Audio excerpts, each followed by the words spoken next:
हितगुज महामेलावा हजारों senior citizen की मौजूदगी में संपन्न हुआ। शहर के नवीन कोठा लंगर साहब गुरुद्वारा डेरा विमान बिल्डिंग में सीनियर सिटीजन के हित में निर्णायक महामेलावा संपन्न हुआ। इस बार आज सीनियर सिटीजन द्वारा स्थानिक इलेक्शन में वोटिंग का बायकॉट करने का एक अहम फैसला लिया।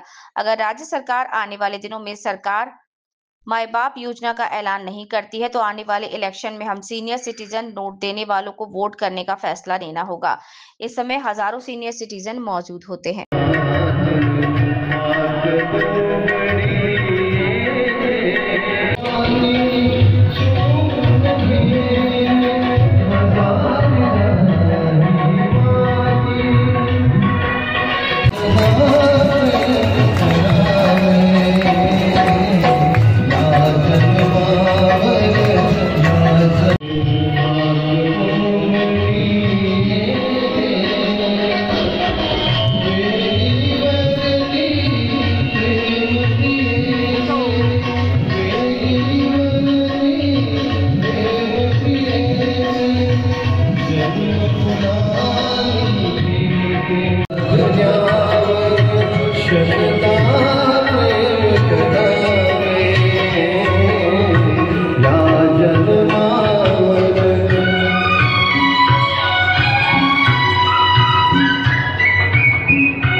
आज आम्ही ज्येष्ठ नागरिकांचा निर्णायक हितगुज मेळावा महामेळावा घेतला।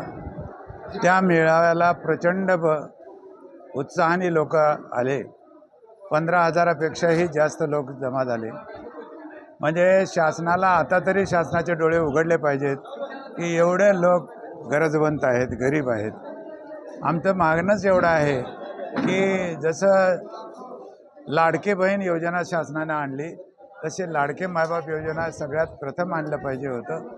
आणि आताही शासनाला विनंती आहे की त्यांनी लवकरात लवकर निर्णय घ्यावा आणि ज्येष्ठ लाडके मायबाप योजना त्यांनी अंमलात आणावी, धोरण आमचं अंमलात आणावं।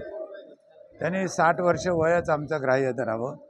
2007चा कायदा, 2010चे नियम आणि 2013चा कायदा शासनानं तंतोतंत पाळावा, म्हणजे आमचे बरेचसे प्रश्न सुटू शकतील।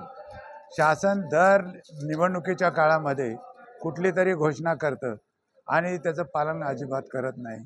त्यामुळे खूप झाले, आता कायदे झाले, वायदे झाले, आता काही नको आम्हाला। आता आम्हाला फक्त मानधन पाहिजे।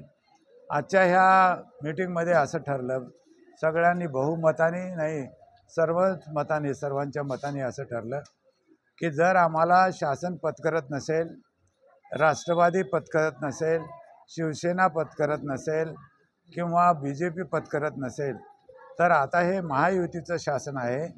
त्यांना नम्र विनंती आहे की त्यांनी आमचं म्हणणं ऐकावं आणि आम्हाला न्याय द्यावा।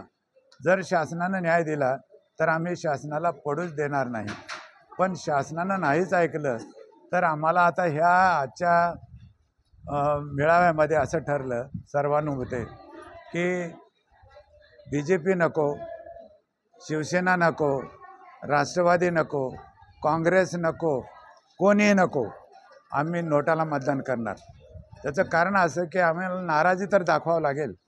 शासनाला असं वाटू लागलं आहे की लाडकी बहीण योजना आणल्यानेच आम्ही निवडून येतो, पण आम्हाला हे आता दाखवून द्यायचं आहे ज्येष्ठ नागरिकांना की तुम्ही जर लाडके मायबाप योजना नाही आणली तर आम्ही आता कुणालाही मतदान करणार नाही, आम्ही नोटाला मतदान करू। या ठिकाणी एवढंच सांगतो आणि शासनाला पुन्हा नम्र विनंती आहे की त्यांनी शासनाने आमच्या ज्येष्ठ नागरिकाचं ऐकावं, आमच्या मागण्या मान्य कराव्यात आणि आम्हाला मानधन आम्ही 5,000 मागितलेलं आहे। इतर राज्यामध्ये दिलं जातं, जसं आमचे शेजारी राज्य आहे आंध्र प्रदेश, कर्नाटक, तेलंगणा, गोवा, दिल्ली, झारखंड, उत्तर प्रदेश, उत्तरांचल, पंजाब, हरियाणा ह्या सगळ्या राज्यामध्ये दिलं जातं, मग महाराष्ट्रात का दिलं जात नाही?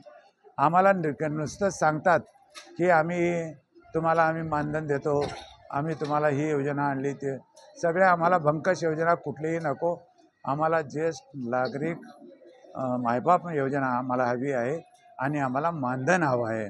तर सरकारने आमचं मान्य करावं. आम्ही या सरकारला कधीही पडू देणार नाही, अन्यथा आम्ही कुणालाही मतदान करणार नाही, नोटाला मतदान करू. धन्यवाद.